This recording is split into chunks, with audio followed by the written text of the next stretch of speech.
Well, my first two loads for the week.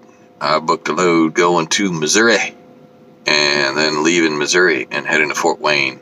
I won't have any deadhead between Missouri and Missouri because I'm picking up where I'm dropping off. The only problem is snow. There's supposed to be flurries over there. Not super cold, but a little bit of rain and snow. And I am inexperienced in that. I do not plan on staying there long, and I do not plan on driving early morning or late evening like I used to, at least for a little while, until I get out of this area. And then Fort Wayne's supposed to have some snow coming this evening maybe, but it's supposed to clear up. So let the snow games begin. I'm sitting here waiting on a call back so I can get loaded. Anyway, that's the first two loads of the week. Not bad money, but I might have to start scooching down to south of I-40. I don't know yet. All right, so I got my load at my pickup, and I'm headed to Missouri. Like I said, snow. So, problem with this is it took them 3 hours or so to get me in the door and load me. About 2 and some change just to get me in the door. Wonderful place. But that wouldn't have been a problem anyway. I mean, it didn't matter. It didn't affect my day, really. I got loaded, and I took off down here. I'm about 30 miles from my drop, which is also my pickup. Pickup appointment time, as with most, when there's a couple of customers we have where when the trailer gets loaded, they drop the number into your Qualcomm and let you know. Basically, it has a thing saying DVIR, last inspection time, and that way you know that that trailer is loaded and ready to go. So I got that when I was 20 minutes from my stopping point for the day. I could have went all the way in and dropped this trailer and possibly picked that up, but the only problem with that is it is now, what time is it? It's 6:06 here, Central Time. Pickup time was drop time was 1800. Pickup time had no appointment, but the ready time wasn't supposed to be till tomorrow at midnight, 1 o'clock. So I knew it was going to be ready early, but I didn't know when. And I didn't want to risk. I've never been to this truck stop. This is Barry's over here. Pre-assignment ST100. Shut up. It keeps changing my ETAs, that stupid ETAI garbage. So I could have went further in, another 30 to 40 minutes. I only had like 3 hours maybe left, or 2 hours, 40 minutes left on my clock. So I could have drove 40 more minutes in, dropped me down to 2 hours. By the time I get checked in, this customer, some of them take a while and some of them don't. I don't know this one, so I don't know. I didn't search it on Facebook, so I don't know. So odds are it's at least 15 minutes at the gate. And if there's a line, it could be longer. If there's no line, it could be shorter. So 15 minutes there brings it down to 145. Drop this trailer, brings it down to at least 130 or less. Pick up my load, brings it down to 115. Customer does not have parking overnight. And the only place close by is a rest area with 3 or 4 parking stops across from the Missouri Department of Transportation. That is hard to get into. And it's going to be dark. The rest area is only open from 8 a.m. to 5 p.m. No place to use the bathroom. Low 30s, possible snow in the forecast, and, I don't know, freezing poop. I don't, where am I supposed to go if, go in the truck? You can imagine the stench in a truck and how long it's going to stay there, even though you take precautions. That would be a last resort. And somebody said, though, if you do have to do something like that, you should, or if you think you might have to do something like that, you should get yourself a 5-gallon bucket, get a pool noodle, the one you beat your children with when they're swimming in the pool, the big old noodles, and slit it down the middle and cut it to wrap around the barrel. And that way you'll have some place to sit when you got to use a bathroom. And then, it's like, oh yeah, and you got to get go to an RV store or something like that. Man, that is a small UPS truck. You got to get some of the RV smelly stuff that goes in the kind of like the porta-johns, and then you'll have exactly what you need to use the bathroom in your truck, and it won't smell as bad. Don't tell me it won't smell. Don't even give me that. Anyway, I got here. This place is called Barry's off of I-74, and apparently it's changing hands. I don't know. It's closing at noon tomorrow on the 31st, and the place looks like it's a store that was sold, and either that or this place has always got nothing on the shelf. The Wendy's has no soap in the dispenser in the men's room, and some dude that works there walked out without washing his hands. I don't know what he was doing there. I don't know if he was squeezing. There's a little soap thing there. I don't know if he was squeezing that, but whatever. That's why carry alcohol, carry sanitary wipes, alcohol, stuff like that, just in case you have to take a shower in your truck. They say dry shampoo. I don't know. I haven't tried that yet. I really need to get some, because there are days that I cannot get somewhere where I need to take a shower. I didn't used to do this nearly as much when I was in as a company driver. But then again, I didn't roll this much. Anyway, there's plenty of parking here. There's a spot in the back. It's a dirt lot. There's a spot next to the store. There's another spot on the other side of the store. Doesn't look like there's any kind of reserved parking, and people just park any kind of way. So it's basically a mini OC. Just take up 2 spaces. Who cares? It's no big deal.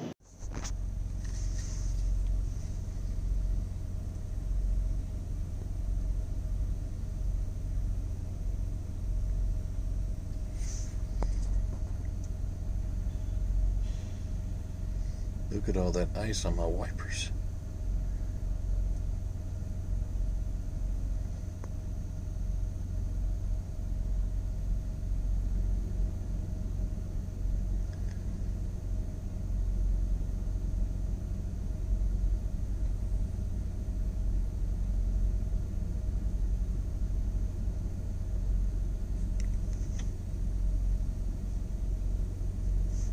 I ain't never been to this place before.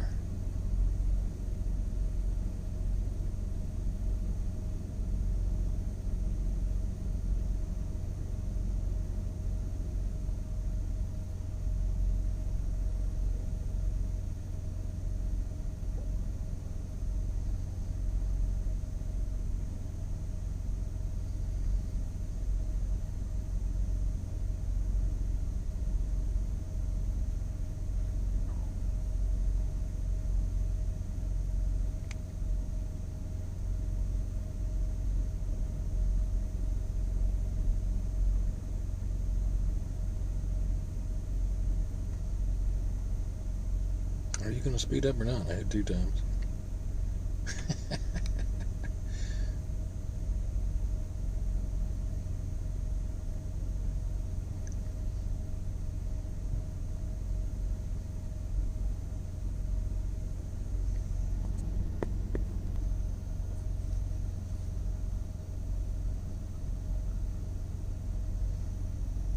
Oh, that camera's in a bad spot.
I made it to my drop from the snowy state of Missouri, but I got like, 10 trucks in front of me? 1, 2, 3, 4, 5, 6, 7, 8, 9. I guess I'm number 10. Yay.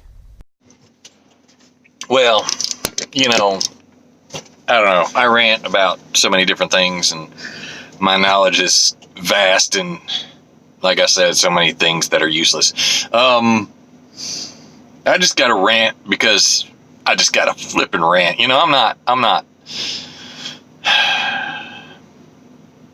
Money, since I've been doing this, has been good as far as I'm concerned, considering, I went from making like $1,000 a week as a salesperson in the position I was. Salesperson.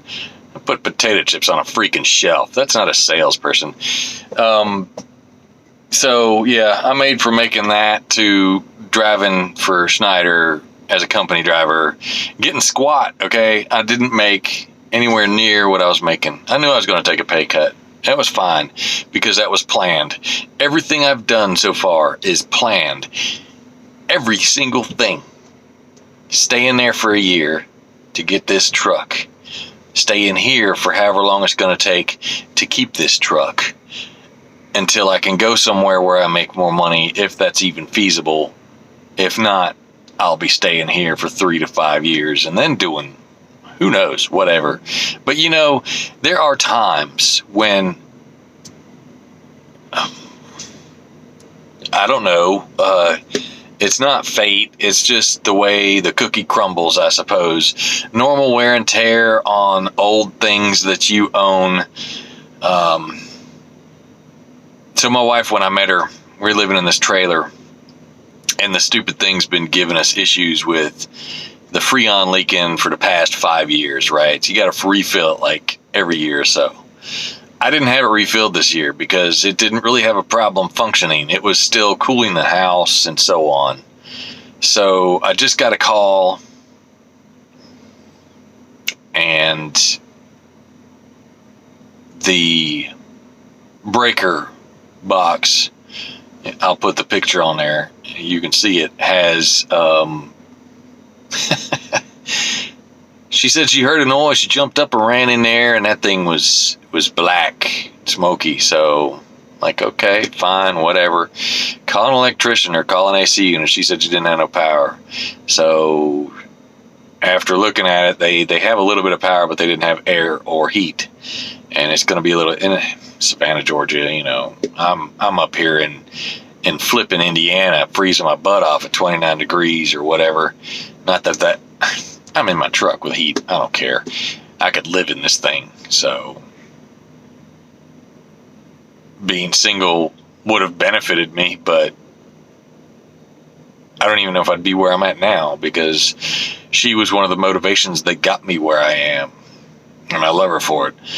But that stupid AC unit, I want to, oh my God. It's just, the guy calls, they had a guy come by there. I told her, I said, look, just get it fixed. All right, I don't care. Get it fixed. I'm not looking at spending a ton of money, maybe $3-4 grand, who knows. So the guy comes by and looks at it, and doggone it, they replaced the breaker part that burnt out, and come to find out the compressor on the unit is bad. Well, it's a 30-year-old trailer, I think. I don't know for sure. 1990. It might be. I think it is a 30-year-old trailer. And this is the same unit that's been with it this whole time. It's about time it kicks the bucket and gets buried in the freaking backyard. So, needless to say, he said that they can have it all installed and everything for like $5 grand, right around there, $4,500, but they got to get an estimate. I look it up online, and these units are going for $850 for a half ton or 1.5 tons. I need a 3 ton, so $2 grand, $3 grand, not including labor. Man, AC. If any of y'all left that to come do this, y'all need to go back, man, because there's money in that, right? So, oh, God. $158 a month for 3 years, totaling $5,700. Right. That's nice. So, of course, I do plan on paying that off early. I told her I said get it done, but it's Friday night, evening. It's Friday evening. It's 6:30 in the evening over there. So, won't be able to get a hold of the bank till Monday to get it approved. I pray that they approve it. If they don't, I'm dumping half of it on the credit card and pulling the rest out of the bank, and then I'm going to be flat broke. So, at least for a couple of weeks, right? So, I'll just have to run harder. Probably going to have to work through Thanksgiving at this rate. You know, it's all good, though. It's all good. Because the money's there. It's just tight. It's just tight. I put a little bit of driving footage in there just to show y'all what I've been dealing with. And boy, there's a lot of dust coming up off of my chair. Man, that's a good camera to be picking that up. Anyway, y'all, so I ain't letting it get me down. You know, it's life. Things happen that cause you to have issues with money and all kinds of other things. You know, it's the way, like I said, it's the way the cookie crumbles, man. You can bake it right, and it'll be soft and chewy in the middle and delicious. But, you know, you get that one little spot on the edge. It's hard and burnt. And, hey, you know what? Sometimes those are good cookies, too. Because you learn something from it. You learn something from all of it. It don't matter. Good Lord's got a reason for doing this. I'm sure he'll make his reason known soon enough. And if he doesn't, my learning is I should have replaced that a long time ago, right? Stupid. You don't go around leaving them things. See, that's just it. I preach and preach and preach to my stepson about preventive maintenance. Yet, here I am, being a hypocrite, not practicing it like I should be. And you know what they say, it's the mechanics' vehicles that never get fixed. Because, you know, they're always working on everybody else's. So, does that mean the dentist's teeth never get fixed? My wife was a dental assistant, but she didn't get hers worked on until right before she left. So the doctor doesn't get worked on? Man, if he's the best doctor, who does he trust to work on himself? Yeah, well, you know, preventive maintenance. Out of that, I'm getting a brand new unit. Going to cost a little bit of money. But you know what? That still barely touches my cost of living. You know, you got people out there spending $600, $700, $800 a month in rent or more because, you know, it's gone up so much.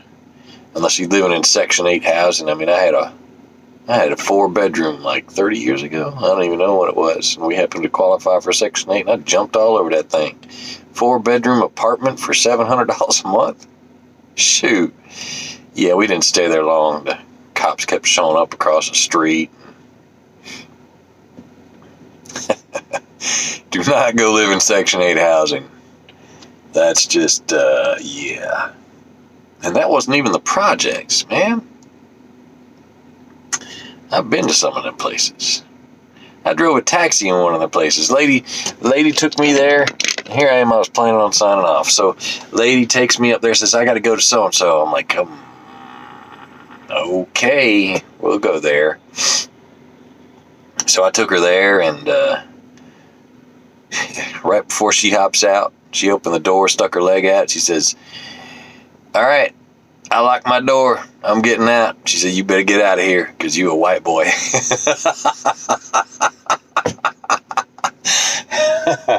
Man, I was gone. Yeah, say no more, preacher.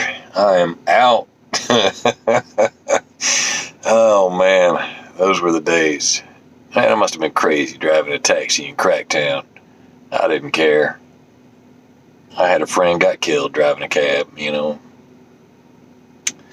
Now people dying left and right. Can't do nothing. Can't do nothing. But hey, we gotta make it. Y'all, hit that like button, hit the bell, subscribe, or subscribe and then hit the bell. That way you get notified when more videos come out. I might make some more like this just to keep y'all entertained while you're waiting on my next money drop. I don't know. I still got to figure out how I'm gonna download my videos from my camcorder. It's not a camcorder, stupid. My dash cam.